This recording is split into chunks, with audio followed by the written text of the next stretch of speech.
সম্পত্তি বানাই না কেন, যতই শিক্ষিত হই না কেন, এই জায়গায় তো সবার শেষ ঠিকানা। কি আসতে হবে না? আমাদের বাড়ির জন্য হয়তো আমি 2 তলা ঘর করেছি, ওটা আমার ভবিষ্যতে আমার ছেলে মেয়ের জন্য, কিন্তু আমার জন্য আমি কি করলাম? আমার ঘরটাকে একটু সুন্দর করতে হবে। এই ঘরে তো আমায় আসতেই হবে, সবাইকে আসতে হবে। আপনাদের দান অনুদান দিয়েই তো আজ এই শ্মশান ঘাটটা উন্নয়ন করা হবে, মন্দিরটা উন্নয়ন করা হবে। আপনাদের সাহায্য সহযোগিতা ছাড়া কখনোই হবার নয়।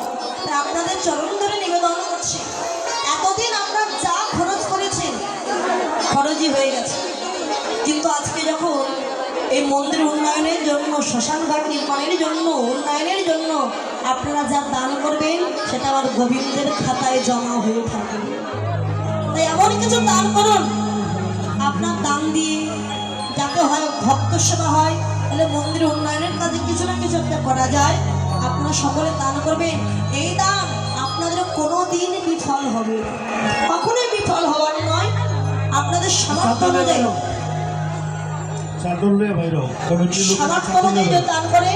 আর যদি কেউ 500, 1000 দান করতে চান